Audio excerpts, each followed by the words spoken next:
Hello, my fellow aviators and my beloved mechanics. Welcome to another part in the series of Flight Club, Don't Talk. And this one is about the nose wheel. And this one is the nose and wiggle, wiggle, wiggle. Now with the nose wheel, you'd think, how could this damage my career? How could this cause me problems? And right now, you are in very light training airplanes, a Cessna 172, a Piper Archer, maybe a Sling, or some other training aircraft that's very light and forgiving. However, with your training, you are soon going to be into your multi-engine aircraft, into your Senecas, your Piper Seminoles, your Beechcraft Duchesses, and then as a corporate pilot into your King Air and your Gulfstreams and your other jets.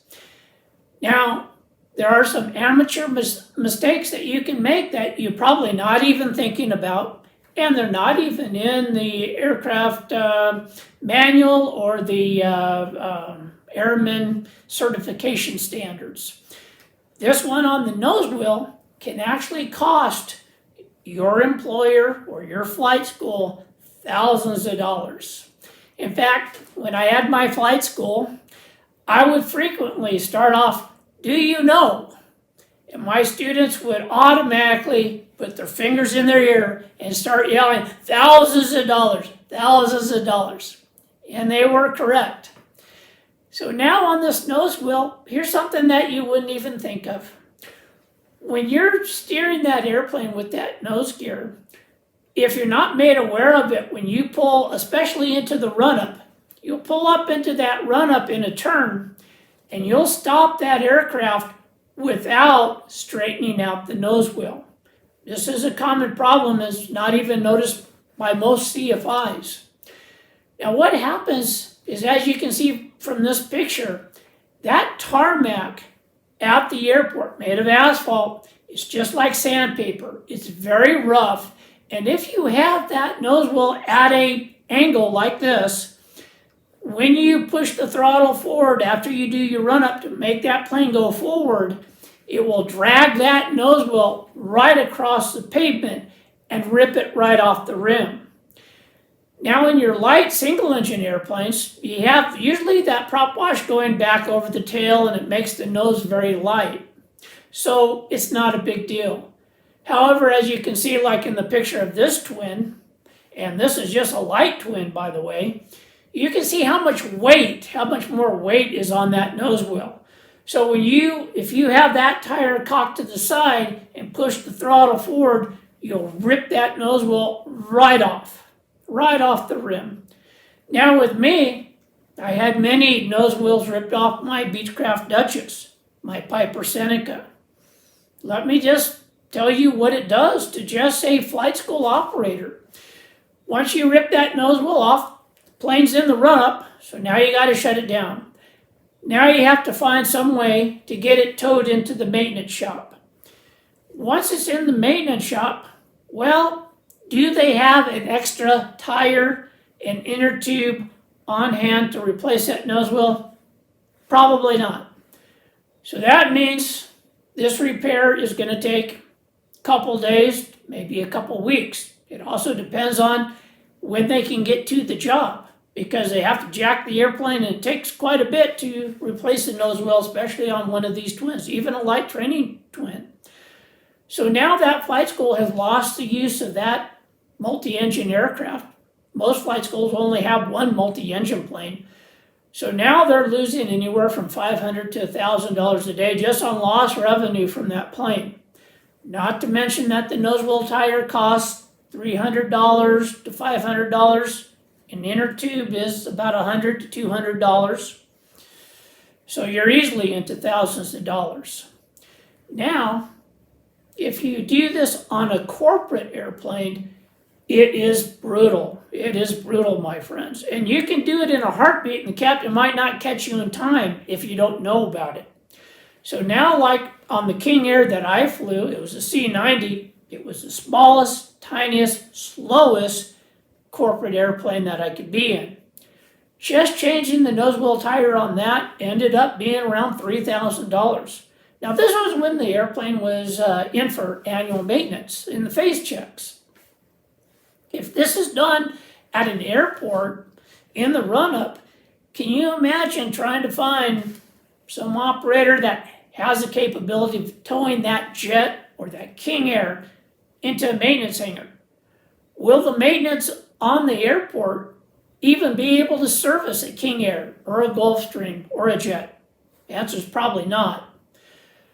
These things take specialized jacks to jack them up to do this repair. Plus, what are the chances of them having a $3,000 in stock tire just sitting on the shelf waiting for you to make a mistake? The answer is not likely. So now the airplane's grounded for weeks, maybe a month or two, until another shop can come with the jacks and the mechanic and the tire to change that nose wheel tire. But now you look in the back of the fuselage after you do this amateur mistake, and you see all these very wet cats ready to claw your eyes out, because now they cannot make it to their destination. Now your employer has to scramble around and find some way to shuttle them to their new destination. Now these paying customers will not pay anything. They will not pay a thing. And your employer will have to pay to get them to where they're going to. And these passengers will badmouth not only you, but your corporate flight department to everybody that they see. So this is just brutal all ways around. Now, if you happen to do this, believe me, you will be placed on standby.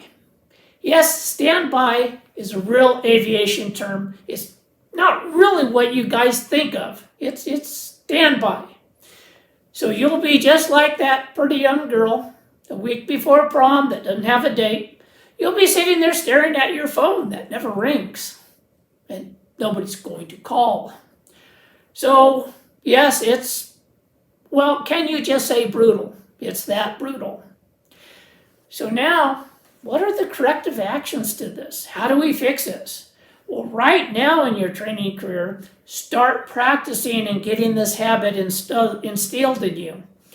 When you're taxiing, especially into the run-up, as you're turning that airplane, both you and your CFI say wiggle, wiggle, wiggle. Have pressure on those rudder pedals to move it and wiggle it like this to get all that pressure. Because you can turn it and get those rudder pedals even. That nose wheel can still be tilted off to the side. So you got to wiggle it, get all the pressure off that nose tire, make sure it's straight. So now, after you do this, on about 10 training flights of saying wiggle, wiggle, wiggle, wiggle, and remember, my flight instructors and my students, we're not future brain surgeons. No, we are not. We are dumb cowboys. So to make things as dumb as possible is usually the best. So sitting there saying wiggle, wiggle, wiggle, wiggle, as you wiggle those rudder pedals, that's about as dumb as it can get. And that's why it works. In fact, if I think right, this was a song done, I think it was head, shoulder, knees, and toes. That was it. And it was done by a group called The Wiggles. So yes, once again, most of all training that we do in aviation can go back to cartoons and children's books. I found them to be the most useful in practical flight training. So if you can, go look up The Wiggles and listen to that song. And just to let you know how lucky you are, students that are watching this, with my students, I would be singing that song as we were taxiing out to the runway. Head, shoulder, knees, toe. For some reason, my students would stop talking to me. But after about 10 times of doing it, I would stop and have mercy on them. So if your flight instructor starts singing the song to you, you know where he got it. But anyways, this could save you being fired from a corporate flight department. This could save you doing thousands of dollars to your flight school, tens of thousands of dollars to your corporate flight department.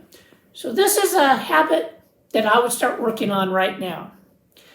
So now, if you would like to help out this channel, please think about maybe requesting one of the flight patches. They're free. I just ask for a donation, whatever you can pitch in.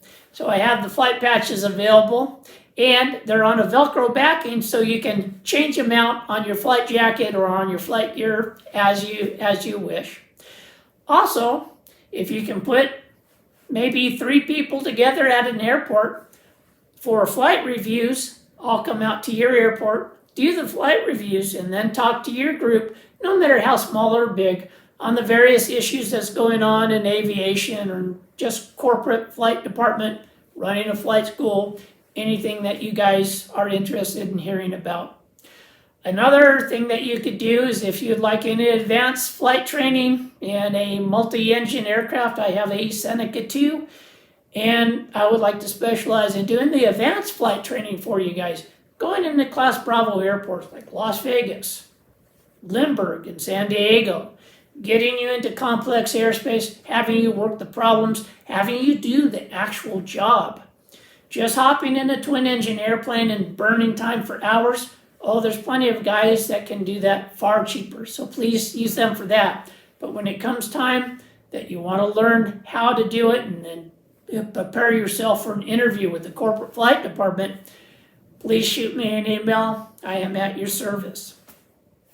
With that being said, I would just like to say, God bless, keep flying speed, and wiggle, wiggle, wiggle. Peace.